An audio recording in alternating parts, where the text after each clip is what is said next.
Hello, welcome to the channel Why Stories. Enjoy watching. Fleeing from her husband and mother-in-law, a pregnant woman bought a dilapidated house in the wilderness. But after discovering a hidden hole in the wall, the already dark and eerie autumn night thickened with black storm clouds, and the moonlight barely illuminated the surroundings. In this part of a small and rather poor town, the streetlights had long been smashed by various not-so-nice kids, who at that time were around 19 years old, and now were possibly nearing 25. In short, the town was so neglected by the local administration that the residents had no choice but to rely on themselves. Irene Macias, who was about to turn 28 in just a month, was walking slowly toward the train station, which was only about 300 meters away. Nevertheless, the overgrown lawns in front of the houses in the town's residential area created a very frightening and uneasy feeling of anxiety. For from the bushy shrubs, from the trees, between which piles of various trash had accumulated over time on the dry grass, anyone could be hiding. There were plenty of abandoned buildings here, so the type of people who might be on the streets at such a late hour would hardly be friendly to a young, beautiful girl. On her weak female shoulders, Irene carried a huge duffel bag with her belongings. It was indeed enormous, holding at least 90 liters. It contained all her personal possessions, so to speak, that she had managed to acquire by the age of 28. The dark night thickened the clouds in the sky even more. The ticket for the train, which was supposed to take Irene away from this cursed place in just an hour and a half, was booked for 10:21 p.m. local time, and at 10:15 p.m., according to the weather forecast, there was expected to be an incredible downpour with thunder and possibly severe hail. Irene hoped that she might miraculously find some kind of shelter at the station, though as far as she remembered, the local train station was in such a terrible state that any shelter or canopy would be about the best she could hope for. The enormous heavy bag, which she had to support from underneath, kept sliding down her slippery autumn coat. At one point, the bag nearly fell to the ground, but Irene managed to catch it just in time by bending sharply. She immediately felt a sharp pain in her back, but gritted her teeth against the pain and waited a few seconds until it subsided before continuing her walk toward the station. The ticket was in the inner pocket of her jacket, along with her documents and a small amount of money, enough to at least buy herself something to eat. The situation the young girl found herself in would move even the most callous and hardened person, someone indifferent to compassion and sympathy. Even those who simply cannot feel such emotions would, in some way, experience an unpleasant twinge in their heart, or perhaps even a chill running down their spine, if they only knew what the unfortunate girl had gone through, as she hurried to leave the city behind. But she did not give up.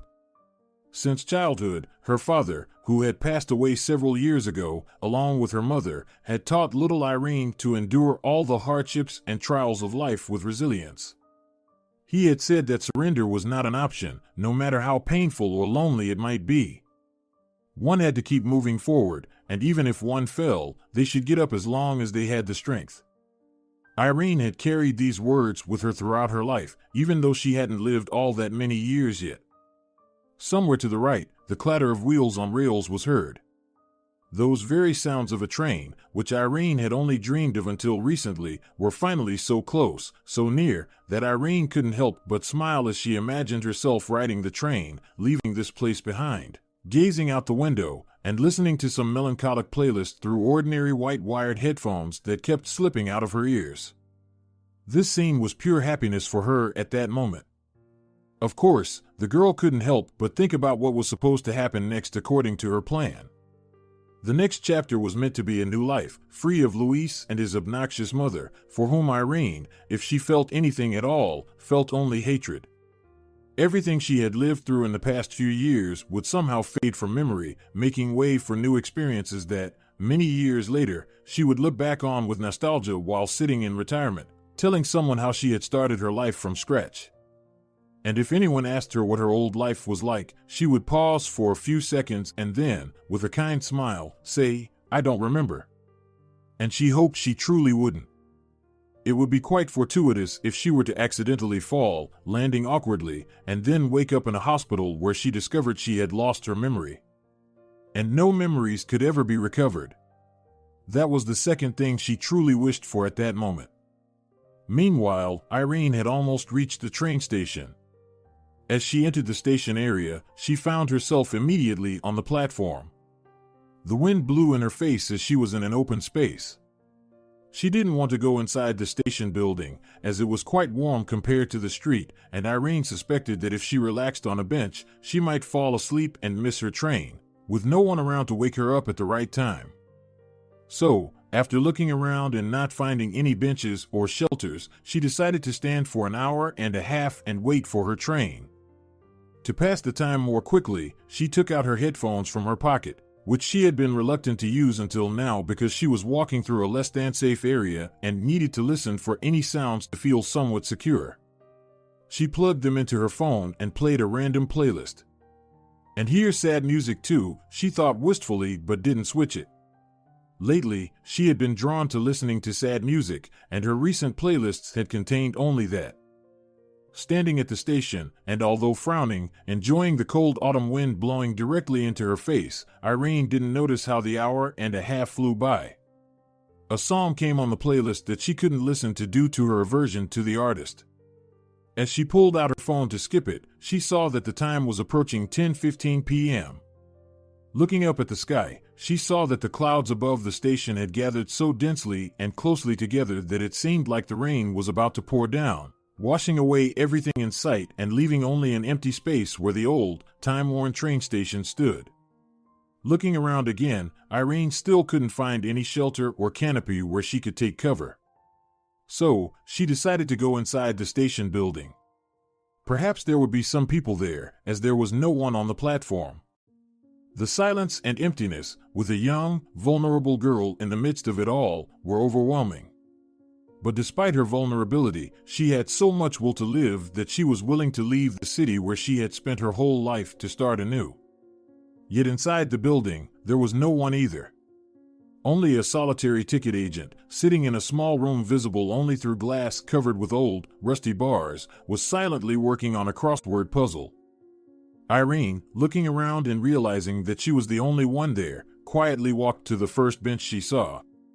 Her footsteps echoed throughout the hall, and the ticket agent, hearing this, was forced to pay attention to the entering girl.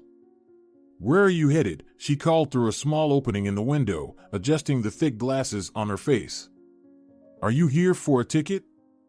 "I bought my ticket a couple of days ago," Irene replied. "My train is in, 11 minutes. The ticket agent was surprised. Leaning closer to the window, she folded her hands on the sill and looked at Irene with a kind of interest. Then, smiling with the corners of her mouth, she said, "Interesting, young lady, are you sure you're not mistaken?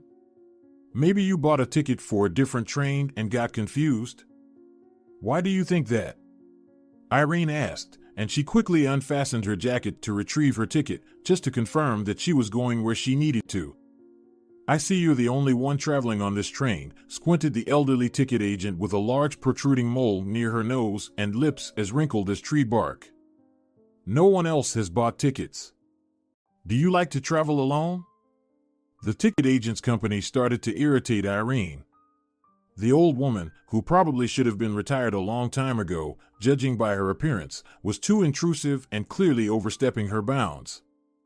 Irene had no intention of justifying herself or explaining why she had chosen this particular train, direction, or time.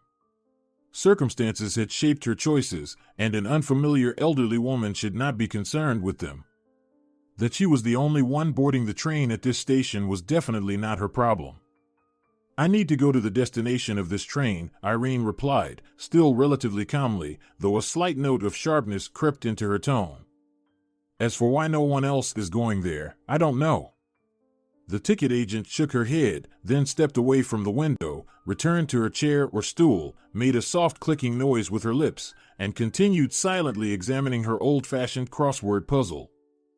Irene watched the ticket agent for a few more seconds, expecting her to say something else, but the old woman had now completely disengaged from the conversation. Irene took out her phone to check the time again. It was 10:15 p.m. The door was closed, but it had a cutout window through which she could clearly see raindrops. However, the storm hadn't started yet. They lied here too, the girl thought, and she pulled up the weather forecast online. But before she could type her search query, she heard the sounds of an approaching train again. The wheels of the train clattered on the rails. With excitement in her eyes, Irene hurried to turn off her phone, lift the heavy bag she had placed beside her on the bench back onto her shoulder, and leave the building. "Safe travels," the ticket agent called out as a farewell. "Not even going to check my ticket?" Irene asked, surprised, turning to the elderly woman who was still absorbed in her crossword puzzle with the same impassive expression. "I trust you," the old woman nodded. "Go ahead." Without replying, Irene hurried out of the station building. It was still not raining outside, but the clouds seemed to have darkened even more in the few minutes she had spent inside. The train stopped at the platform, and its doors opened. Again, looking around, Irene saw no one else. Then, scanning the train windows, she counted only a few people who would be traveling with her. Delighted that she wouldn't be alone in the unfamiliar train, she boarded, took the first seat she found most comfortable, and placed her bag on the seat next to it. The headphones that had been hanging under her coat now rested on her chest. Ensuring she hadn't left anything behind, she pressed her cheek to the window and plugged the headphones into her ears. Once again, the melancholic music played, causing tears to begin flowing from her eyes and trickling down her cheeks. But there were no more tears left to fall. Ahead on the horizon was an entirely new life. Irene had already decided that nothing should stop her from starting anew, ensuring that no smudge from the previous page she was now turning would reappear. A few minutes later, the train doors closed, and raindrops began to appear on the window. Even such a small detail as the timing of the rain seemed to play in Irene's favor. She had learned to find signs from above in these small details. And when she realized that the rain had started just as she was leaving, she was reassured that her new life would be better, excellent even, certainly much better than here, in this place. The lights in the train carriage went out, creating a very good atmosphere for falling asleep. The journey was going to be long because Irene was traveling far from here, from the center of the country. She was heading towards the mountains, where a lot of snow falls, and she planned to settle somewhere near Soria. The distance wasn't very great, and Irene was fortunate that there were trains running on this route. She didn't want to travel in a couchette, she preferred the comfort and convenience of a seat in the train. Then, as soon as the train started moving, Irene suddenly realized that she actually wanted that one small smudge she had left on the previous page of her life to be duplicated in her new one. This small smudge, which she didn't yet know, was growing inside her. After all, starting a new life without her now ex-husband and his annoying mother, she couldn't leave behind an innocent child, even if it had the least ideal biological father. If necessary, Irene was ready to raise the child on her own. That evening, Irene had returned from work quite late. In one of the large supermarket chains that was widespread across the country and had a colossal customer base, where Irene also worked, her replacement for the night shift was delayed by almost an hour and a half. Of course, the girl had a heated argument with him because she needed to get home as soon as possible. But given the circumstances, and after finding out the reasons for her colleague's delay, she was forced to be understanding. Returning home in the dark, when the clock had already passed midnight, Irene could only think about whether Luis was asleep or not.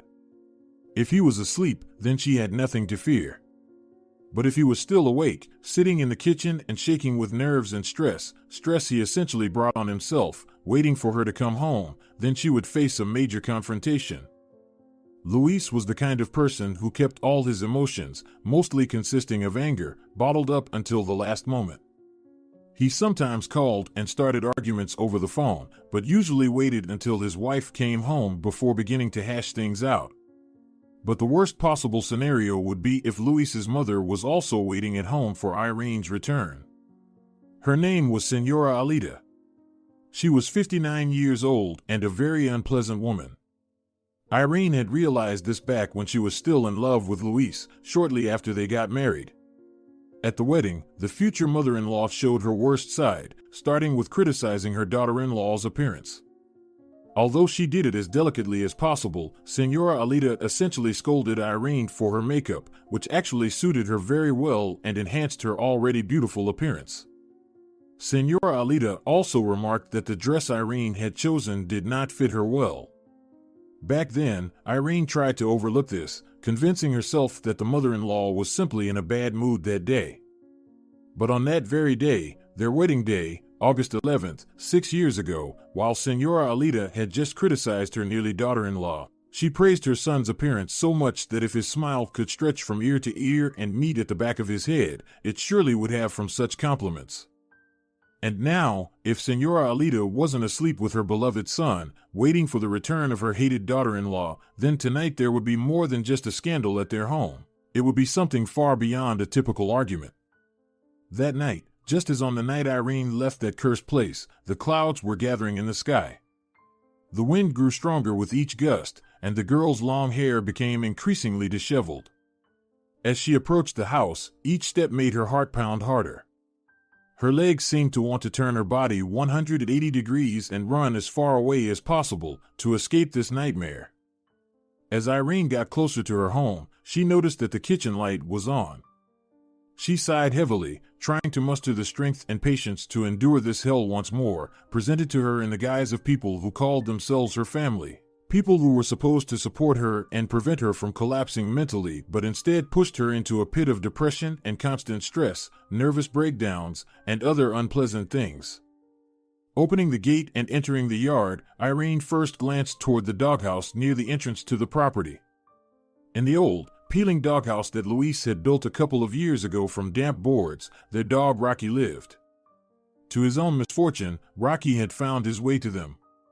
Until this moment, Irene hadn't realized that dogs could also choose their owners. Rocky clearly hadn't chosen the best ones, and Irene felt very sorry for him. Rocky lay in his doghouse, resting his dirty face on his paws, which reflected nothing but despair but would light up with hope whenever he saw Irene. The girl felt ashamed that she couldn't help the poor animal. What to say, if she couldn't even help herself?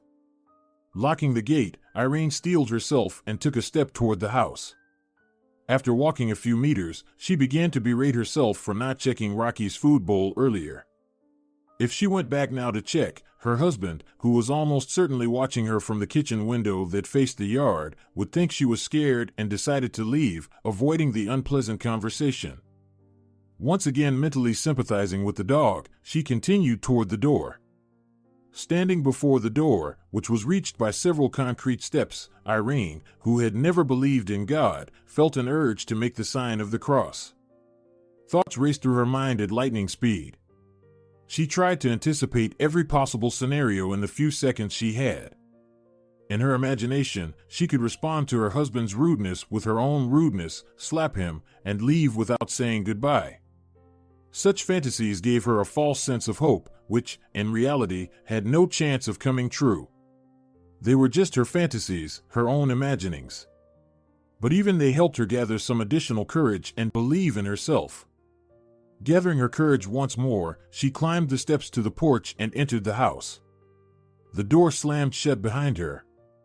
The entire yard, like the street, was enveloped in silence. It was the classic calm before the storm. "Where have you been all this time?" Luis's angry voice echoed in Irene's mind. She hadn't even reached the kitchen, where her husband, and quite possibly his crazy mother, were sitting, when she already heard the complaint directed at her. Despair engulfed her, the hopelessness that had been lurking inside her, waiting for the right moment to emerge, finally surfaced. At that very moment, as soon as she heard Luis's voice, she realized how deeply she was disappointed not only in him but in her life as a whole. After all, she had chosen this husband for herself. She had chosen to live with him and his mother under one roof. Ultimately, it was she who had initially chosen the strategy of not fighting back but loving to the end. Her own actions, decisions, and principles were ultimately destroying her, causing unbearable emotional suffering, and could potentially lead to a prolonged depression, a drinking problem, or something even worse. Removing her shoes and taking off her jacket, Irene walked into the kitchen with her head bowed. No matter how much she wanted to, no matter how hard she tried to resist her gentle nature and convince herself that she needed to stand up for herself, she couldn't face her fear head-on. At times like this, even her father's voice, like a personal guardian angel sent to her, didn't offer comfort. His important life lesson that, no matter how bad things got or how hopeless she felt, she still needed to get up and keep moving forward despite everything, didn't help her now. I was at work, Irene said quietly, waiting for my replacement. He was delayed for an hour and a half because his girlfriend suddenly ended up in the hospital, and he had to go to her. There was nothing I could do, Luis. The circumstances were what they were. She still kept her head down, but could already feel the malevolent, enraged breath of her mother-in-law, who was likely sitting right next to her husband. Even without seeing him, Irene felt the piercing, hateful gaze from below, eyes boring into her from head to toe, digging into the most secret corners of her soul to finish her off completely. At work, the spiteful voice with a clear note of mockery came from Senora Alida, and the circumstances just happened. Did you hear that, Luis? I heard, Mom, the man replied, but please tell me, why can't circumstances ever work out in your favor? You've told me countless times that our whole life is in our hands, Irene. So why can't you take these damned circumstances into your own hands? Because it's my duty to wait for the shift change, the girl answered quietly. I can't leave the store until my replacement, Fidel, arrives. And Fidel was delayed because his girlfriend. We've already heard about that damn girlfriend. Senora Alida interrupted. How much longer are you going to talk about her? Maybe you should explain why you couldn't call? Why didn't you give us a heads up that you were going to be late? Why do we have to sit and wait for you until midnight? We want to sleep too, dear. Because she wasn't at the store at all. Luis shouted. I know she's off with some other guys, not staying late at work.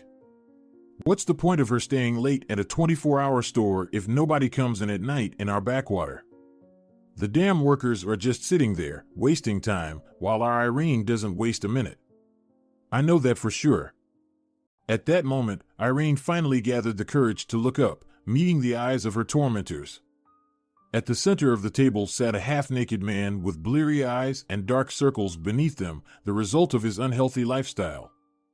Beside him, perched on a backless stool, was his mother, dressed in a robe, her gaze boring into every inch of Irene's body as if with a drill. Enduring verbal abuse was much easier than facing that scrutinizing stare. Unable to withstand it, the girl lowered her eyes to the floor again. I'm starting to believe that too, Senora Alida said mysteriously. As usual, it's the classic life scenario, Luis. Now she's running around with other men every night, and soon she'll start bringing those men here. I'm not running around with other men. Irene suddenly exclaimed, but was immediately cut off by her mother-in-law. Shut up, you fool. Do you even realize that your escapades are threatening the existence of your family? I trust my son more than I trust you. And if Luis believes that you're an unfaithful wife, then that's the way it is. His intuition has never let him down. Intuition? Irene asked, suddenly finding some courage. What intuition? My intuition tells me that he's a damn mama's boy who hides under her skirt all the time. And my intuition also tells me that you're a damned panic-stricken and irresponsible mother since you've spoiled your son so much that at 30 he still lives with you and has no intention of moving out. Irene's voice echoed through the room, but after her last word, there was a profound silence in the house. Even the wind, which was blowing outside and could be heard through the windows, seemed to stop at that moment, ceasing to make any noise. The whole world seemed to hold its breath, like a frightened audience in a movie theater, waiting to see what would happen next. Irene raised her head. For malevolent eyes continued to stare at her, but neither Luis nor his mother moved at all. After a few seconds, which felt like a few hours, Luis and Senora Alida slowly turned to each other and then back to Irene. A few more seconds of silence. Eventually, it was broken by raucous laughter. Her husband and mother-in-law laughed maliciously, looking at the girl. They laughed so loudly that it seemed like their eardrums would burst, and the glass in the kitchen would start shattering. They pointed at her with their fingers, clutching their hearts and stomachs with the other hand. Gradually, their laughter began to drop in pitch, and it felt as if they had recorded their laughter and played it back at a very slow speed, with heavy distortion. Irene looked with a bewildered gaze at her family, who were laughing maliciously at her, and then, darkness. All-consuming, terrifying darkness, with no chance of escape, though there was one chance to escape it, and Irene took that chance. She opened her eyes. It was the same dream that had troubled her often. It had come to her again. The same wretched scene she had hoped never to see again. It had appeared to her when she had accidentally fallen asleep on the train. The sad music continued to play in her headphones, and outside the window it was still very dark, just as it was inside the train car. But there was no more rain. The droplets on the outside of the window that had been there when the train first departed from the station had already been blown away by the strong wind and the train's speed. Rubbing her eyes, Irene sleepily surveyed the dark train car. At first, she saw nothing, but she wanted to hope that the train had already stopped somewhere and that there were at least a few more people in her car. But there was no one. The car was completely empty. Apparently, the train had stopped at a station, but passengers had decreased rather than increased.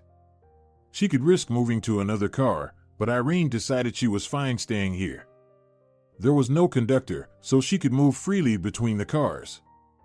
With a hint of sorrow, she gazed once more at the endless darkness hiding between the trees and the forest corridor through which the train was currently passing. Perhaps it wasn't just a corridor but a full-fledged forest, and somewhere deep within it, wild animals, foxes, bears, wolves, might have lurked, ready to maul her if she were left alone in the wild.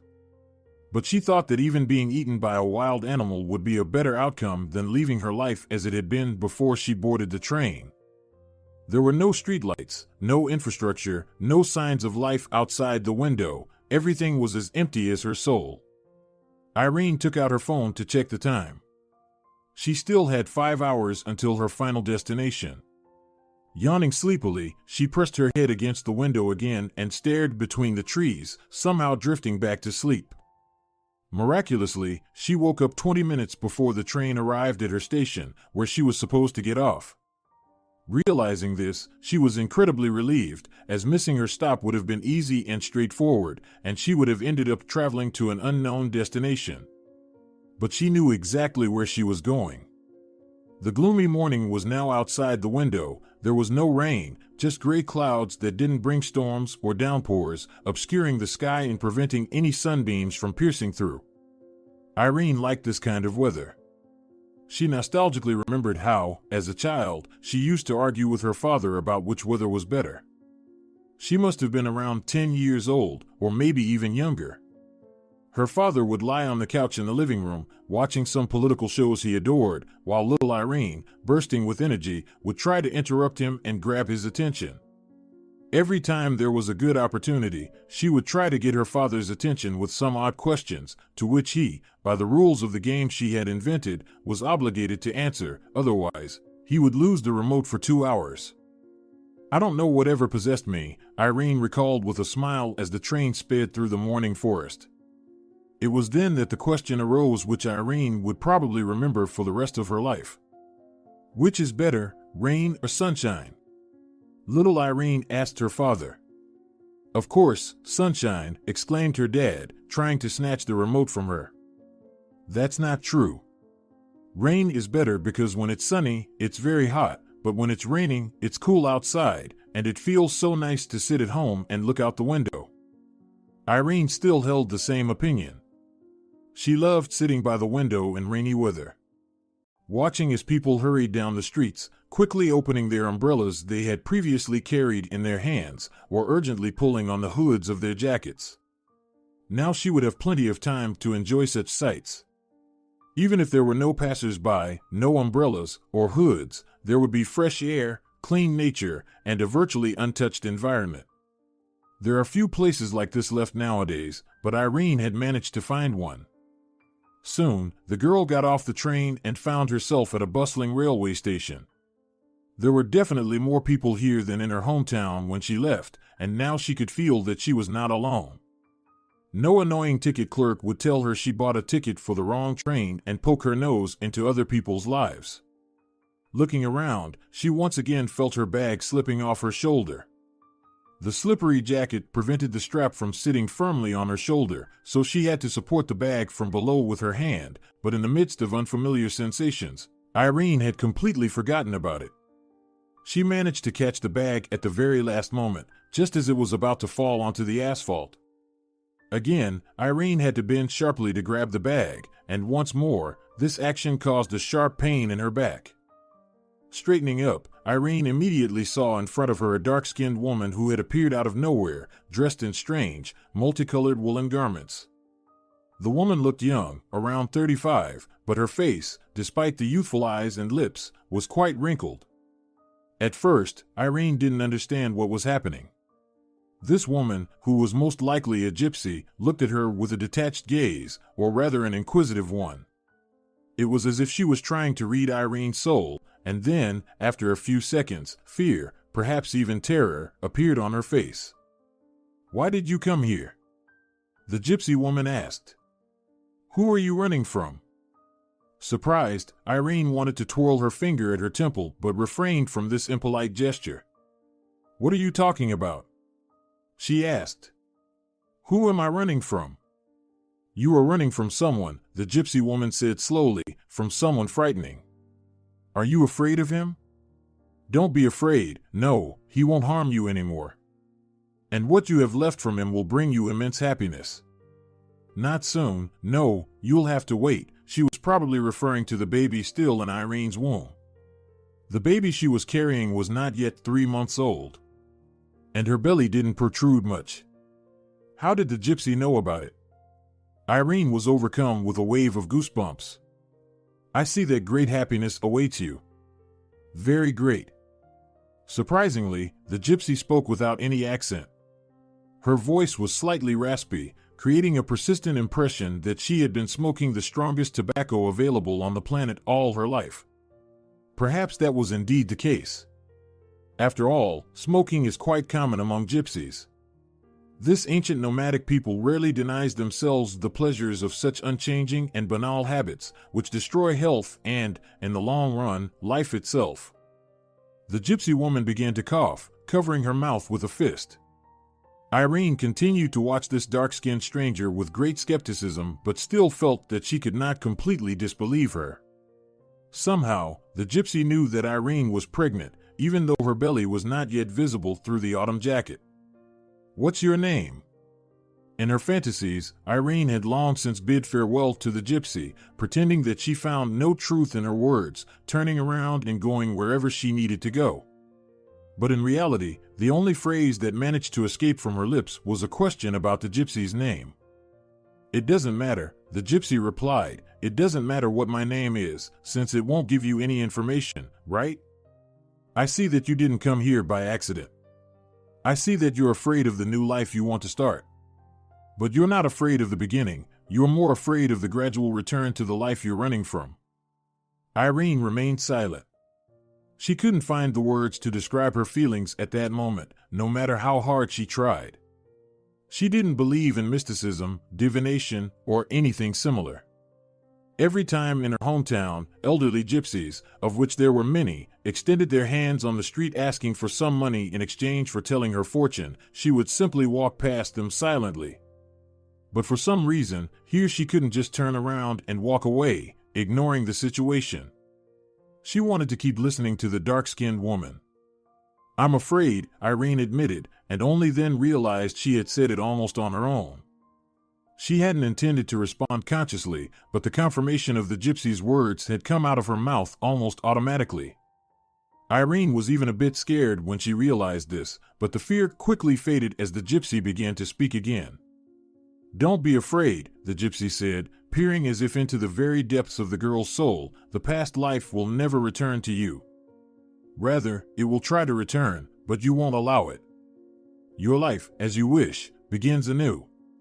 The stars and the sky are guiding you to the happiness you truly deserve. Your fate is now in the hands of forces that will prevent the return of the hell you've already endured. You've returned to your homeland, Irene." "Irene?" the girl thought, and her face reflected complete confusion and even a hint of fear. Irene did not understand how the fortune teller knew her name. Could it be that she had discerned something about her fate just by looking at her? She had heard that fate could be predicted by palm lines, but she had never heard that one's future could be predicted simply by looking at the person. The gypsy clearly possessed some supernatural powers that Irene could not comprehend. Then, the stranger slowly took a step back, nodded her head confidently, and then turned around and walked away, eventually disappearing into the crowd. Irene stood rooted to the spot, unable to understand or even process what had just happened.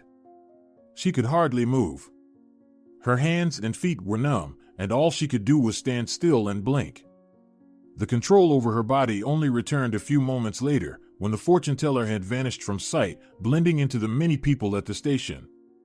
The stranger had indeed left Irene in a state of confusion that lasted throughout the day. The little house, as you can see, is quite small, of course, and it's lacking a good renovation, but unfortunately, we just can't afford it. The girl, who was as young as Irene herself, with a sad expression on her face, walked through the house, showing and explaining everything inside. Each room had its own story, which this girl eagerly shared, but every story almost brought tears to her eyes. "Why did you decide to sell it?" Irene asked, examining the peeling wallpaper in the living room. "The renovation here won't cost that much. The house itself isn't bad, and the place is quiet. And, as I understand, this house is a very valuable memory for you." "You know, Irene," Sandra, the girl selling the house, said with a sad face, "sometimes in a person's life, there comes a time when you just want to get rid of everything old. You want to step into a new life, with a new breath and completely free from memories of the past. Of course, this house is a very precious memory for me. I was born here and spent almost my entire life here. But these memories don't let me move forward. I want to move on, to do something else. But all I can do now is come back here, reread my childhood diaries, and remember the times when my parents were still alive. I miss them terribly, but I feel like I need to move forward. Perhaps if they were alive, they would want me to do just that." In every word from Sandra, Irene found echoes of her own story. It was akin to two twin sisters who had never known each other, meeting and starting to share their lives. And in the process, each was surprised at how similar their lives were. "I understand you," Irene nodded. "I understand you perfectly. But why are you selling it so cheaply? Parting with memories is always hard. You know, memories are not meant to be exploited. Memories are meant to be forgotten sooner or later, leaving only certain, especially pleasant moments in your mind. Besides, even if I had priced this house higher, I doubt anyone would have responded." The deal was completed the same day. In a bag, securely locked away, was a considerable sum of cash, which was calculated to be enough to purchase the small house. The money Irene used to buy her new home, which she planned to completely furnish to her taste over time, had been saved over several years. Sometimes she had to lie to her jealous husband about her salary being lower than it actually was. She didn't know why she had been saving this money. It was also a habit instilled in her by her now-deceased father from early childhood. From that age, the girl had strictly followed her father's life instructions, if they could be called that. And Irene never once had a hint of doubt that her father was advising her with anything but the best intentions. On the contrary, she had always admired how well prepared her father was for life and how he was now preparing his daughter. One could say that she was saving money for a rainy day. And that rainy day, as expected, eventually came, and it came. All the legal procedures for transferring the house's documents took a few more weeks. Grateful for the immense service, Sandra bid farewell to Irene and asked her to take good care of the house. Sandra had no doubt that the new owner of the old house would heed her request, because she had found something of a kindred spirit in Irene. They even occasionally corresponded afterward to check in on each other's lives. Irene quickly settled into her new home, located in a remote area outside the city, in a very small village with fewer than 1,000 residents. Nevertheless, it had everything needed for Irene's comfortable life. Nature, tranquility, and peace. These were the things she had longed for over the past few years. Gradually, she began tidying up the new house. The little house was indeed very small, but quite cozy. The renovation was old and unremarkable.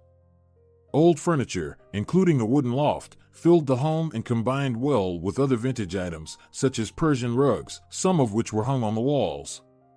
The only thing Irene didn't particularly like was that in the living room, the wallpaper was starting to peel away from the ceiling down to the floor, revealing some faded newspapers behind it. While tidying up the living room, Irene couldn't help but notice this. She stood on the sofa and tried to read what was written in the newspaper, but she couldn't make out any of the letters. Resolving to return to this issue sooner or later, perhaps to re-wallpaper and replace the furniture, she moved on to other tasks related to the house. Several weeks had passed since Irene moved into the house. One evening, while ironing clothes in the living room, she accidentally tugged on the iron, which had a rather short cord. Only a few seconds later did she realize she had done something quite bad. The iron refused to work anymore. After inspecting the cord, she discovered that the socket the iron was plugged into had been pulled out of the wall. "Please," she exclaimed nervously, sighing as she bent over the socket to assess the situation and figure out what to do. She didn't understand why the socket had come out, whether it was because the socket was too weak or because she had pulled too hard. Nonetheless, now exposed wires and some strange old electrical schematics, if they could be called that, were sticking out of the wall. Irene didn't know anything about electrical work, so she couldn't figure out what to do with the broken socket. Just as she was about to get up, she saw something that looked like a rolled-up piece of paper lying in the hole where the socket had once been. This find puzzled her. Why would anyone put paper inside a socket? Was the socket so weak that they had placed a paper pad in it? Despite her confusion, she was also intrigued. Irene quickly realized she needed to use something non-metallic to avoid touching the wires and risking an electric shock. The first thing that came to her mind was a simple plastic handle. She wasn't entirely sure, but her intuition told her that plastic should not conduct electricity. After some effort, Irene managed to pull the paper out of the hole. It was 2 standard-sized sheets folded in 4. One of the sheets was handwritten, and Irene immediately noticed that the handwriting was very small, even though she hadn't had a chance to really examine the paper yet. The other sheet was printed and decorative, which caught her attention a bit more. "Is this a will?" she wondered, reading what was written in large letters on the beautiful piece of paper. Confirming that it was indeed a will, legally drafted, Irene became immediately interested in the second sheet, which contained handwritten text. The entire sheet was filled with very fine but legible writing. Irene decided that it would be uncomfortable to read such a large note while on her knees, so she moved to a small, old sofa that barely held together, its backrest, armrests, and legs threatening to fall apart. Sitting comfortably, Irene began to read what was written on the note. "Dear Sandra, I know that one day you will find this note.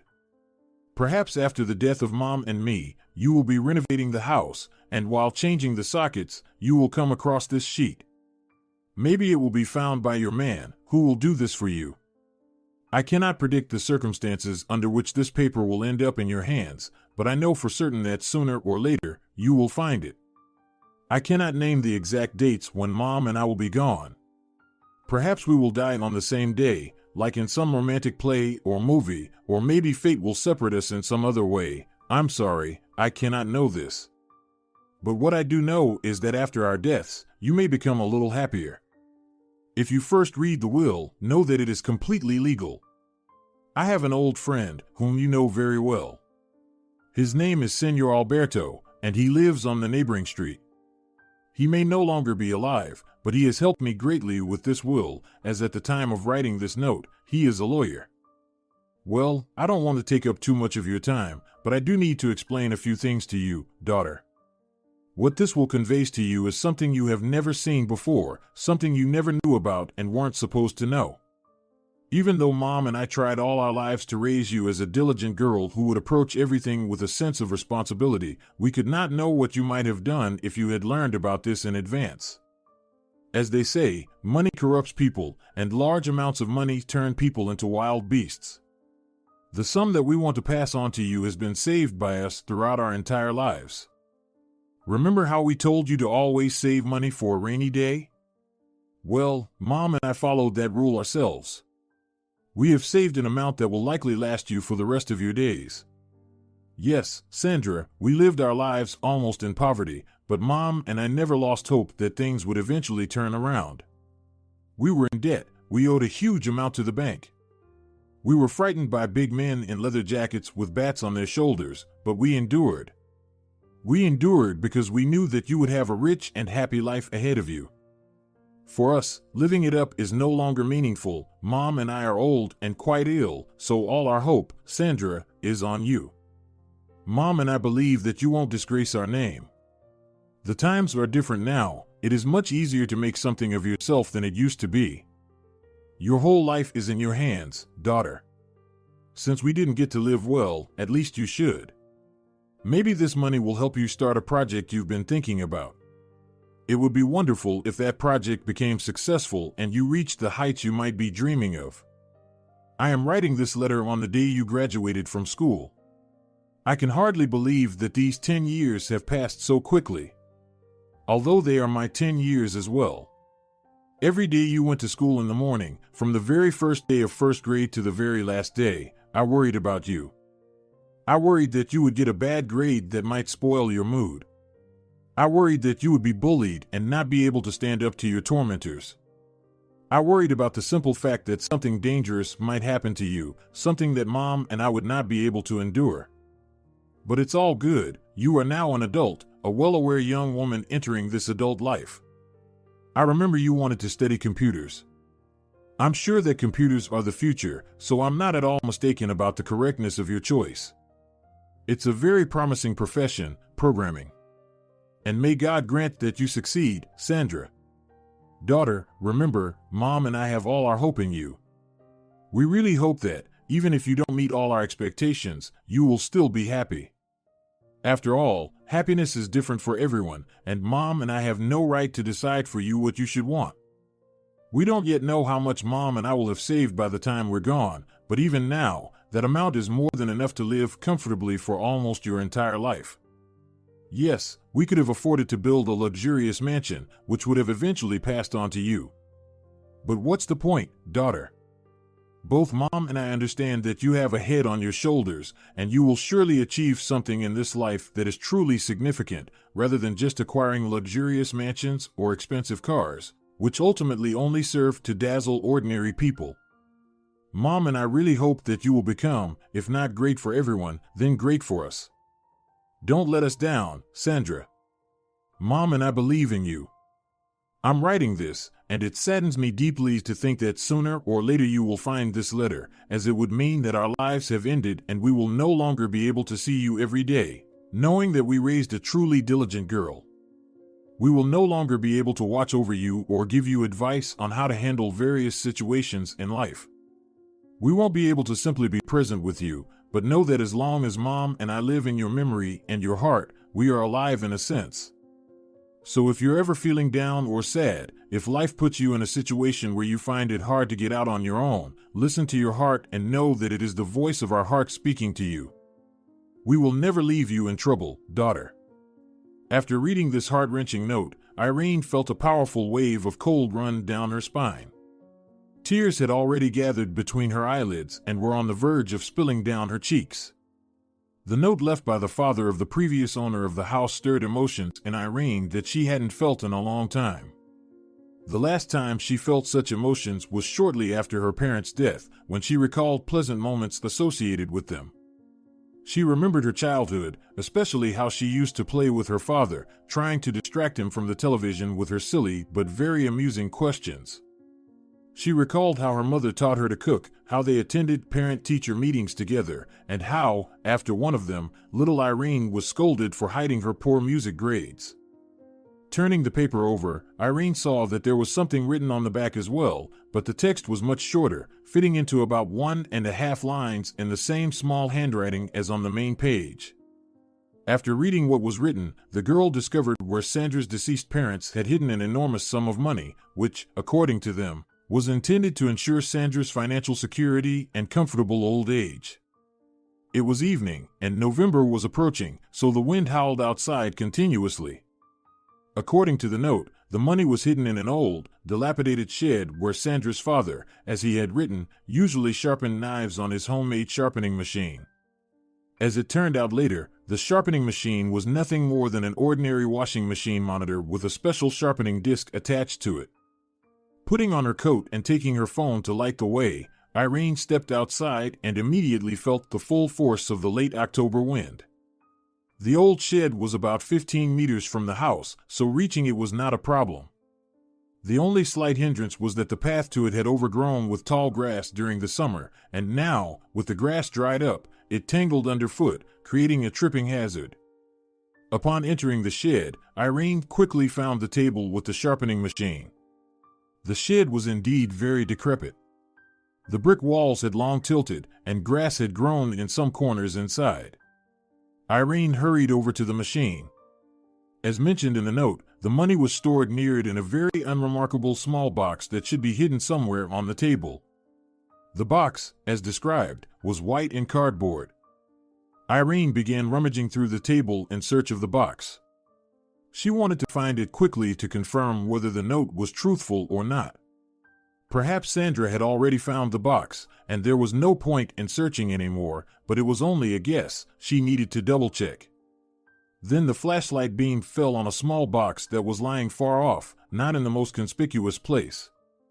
It was hidden between a wall and a larger box containing many nails, screws, dowels, metal brackets, and other very useful items. Grabbing the box, Irene moved it closer and tried to open it, but she couldn't. It turned out that the box was taped shut, so she first needed to cut through the tape. Perhaps one of Sandra's parents had died first, and after the death of one parent, there was no point in saving money any longer. For some reason, this was the first thought that came to Irene's mind, but she didn't dwell on it too much. Right now, the most important thing was to verify the presence of the money, and later she could speculate on why the box was sealed with tape. Holding the precious box in her free hand, Irene hurried to leave the shed and return to the warmth of the house. To a place where the cold late October wind didn't blow, where there were no endless cobwebs, and where there was no dust.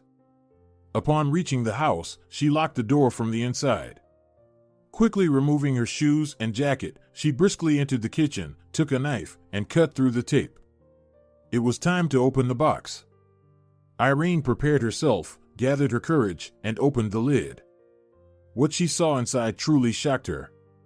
The box contained several thick bundles of banknotes wrapped in rubber bands. There was indeed a lot of money, and Irene realized that this amount could ensure a comfortable life well into old age. Closing her eyes, Irene began to dream about how she could use this money to live comfortably, raise a daughter who would lack for nothing, and simply wake up every day with the confidence that there would be something to eat in the refrigerator. But that was wrong. Irene didn't intend to take someone else's money, but nothing stopped her from simply dreaming. Opening her eyes and glancing at the box of money once more, she picked up the phone that was lying on the table and immediately dialed Sandra's number. She hoped that the former owner of the house would pick up quickly. And she did. Sandra answered the phone without making Irene wait too long. "Hello," Irene exclaimed as soon as the ringing stopped. "Hello, Sandra. I have some news for you, but I don't know how you'll take it." "Hi, Irene," Sandra replied, sounding puzzled. "What's the news at 9 o'clock in the evening? Did something happen? Did you find something?" "I did, and it's quite significant. Do you have a chance to come over right now?" "I hope so." "Sandra, honestly, this is a very important matter that requires immediate attention. You need to come over. You just have to come right now." "All right." "Okay," the former owner of the house replied, still puzzled, with a slight hint of apprehension in her voice that Irene could detect. "I'll be there in 40 minutes. Wait for me." "Okay, I'll wait," Irene replied and hung up. When Sandra arrived, she called Irene, who then opened the gate for her. As soon as Sandra stepped inside, Irene practically threw herself around her new acquaintance's neck, trying to convey a sense of intrigue. For all of Sandra's questions, Irene responded that she would be able to see everything for herself soon. The only thing she had warned Sandra about in advance was that Sandra might become very distressed and burst into tears, but it would probably be worth it. Once inside the house, Irene immediately led Sandra to the living room where the two notes were lying. "Now listen," Irene said, seating Sandra on the couch. "I was ironing clothes, and the iron had a very short cord. I don't know how it happened, but I accidentally yanked the iron, and the socket literally fell out of the wall. You can see for yourself." "I see," Sandra nodded. "And what does that mean? That the sockets in the house aren't very good?" "Yes, I know, but I did warn you about that when you moved in, so." "It's not about that, Sandra," Irene exclaimed. "I'm sorry for initially meddling in something that wasn't my business when I checked what I found in the socket. You might not understand me at all right now, but you will soon. Here." She handed Sandra the first sheet of paper, the will. "You can read this." Sandra read the will silently, not quite understanding what it was about. The writing was vague, and the phrasing was somewhat unclear. The document stated that she was to inherit a certain amount of money, but no specific figures were mentioned. "So what?" Sandra asked in surprise, returning the will. "This is a will, as I understand it. The house was passed on to me by will, yes, but no mention of money." "And now, please, be patient," Irene interrupted. "You're probably going to find it very hard to read this. If I was moved to tears, and I'm someone who's not involved in your situation at all, then you might be very upset. Here. If you need water or something to calm down, I have some. Just let me know." Sandra cautiously took the handwritten note in her hands and began to read it carefully. It took her about 5 minutes to read it, but by the second minute, tears were already streaming from her eyes. Sandra was wearing makeup, so the tears smeared the mascara across her cheeks. After finishing the note, she quickly handed it back to Irene, abruptly stood up from the couch, and moved closer to the window. Leaning her palms on the windowsill, she stood silently and gazed out at the dark yard. "Do you want me to get you some water?" Irene asked with concern. "If you need anything, please let me know, Sandra. This all started because of me, and if it weren't for me, you would never have found out about this and wouldn't be so upset." "I'm fine," Sandra replied, barely holding back tears. "Don't worry about me, it's just emotions, Irene. Sad feelings. So, what about the amount of money? You didn't read the back of the note, where it said where the money was hidden. I went there and took the box. I swear to you, I didn't take anything from it. You'll see for yourself when you check the box. The money inside is covered in a thick layer of dust." Irene led Sandra to the kitchen, where she looked at the money left by her parents. Seeing it, Sandra broke down even more. She threw herself around Irene's neck, and Irene happily embraced her new friend. She sympathized with Sandra, but, to be honest, she also felt a little envious, though in a good way, not out of selfishness. As expected, Sandra took the money her parents had left her. She shared that she had often joked with her father about wanting to become some kind of inventor or discoverer whose invention would turn the world upside down. She had said this entirely in jest, but her father saw a small kernel of truth in every joke. Perhaps that's why he wrote what he did in the note. In a gesture of immense gratitude, Sandra shared a substantial portion of the money with Irene. She said she was incredibly grateful for Irene not hiding the information and for telling her everything as promised, and for not taking anything from the box herself. Sandra admitted that she had rarely met such honest and kind people as Irene in her life, and even said she wished she had such a best friend. Irene took this as a call to action rather than empty words, and immediately realized that she saw a kindred spirit in Sandra as well. With the money Sandra had given her, Irene did a major renovation on the house. She searched online and found a team of workers who promised to complete the renovation quickly and to a high standard. The reviews on their website were positive, so Irene decided to use their services. She wasn't disappointed, and within a couple of weeks, the small, once crumbling house had been transformed into a beautiful and modern living space. Time passed. Irene's pregnancy was approaching its end. During the nearly 6 months she had lived in the new house, her ex-husband had tried to reach her several times. He sent her messages saying that he had finally had a change of heart, that he had decided to choose her over his mother, and that he was ready to change for her. He wrote that he missed her terribly and had only now realized that he loved her more than anything in the world after losing her. But Irene was little concerned with the messages from the man who had helped her start a new life. By that time, she had also caught the attention of a young man who seemed to feel the same way about her. His name was Samuel, and he knew perfectly well that Irene was about to give birth. This didn't bother him at all. Samuel was very responsible, a fact evident not from his words, but from his actions and deeds. He was a very decent and good person with a conscience as honest as Irene's. In short, they were a great match for each other.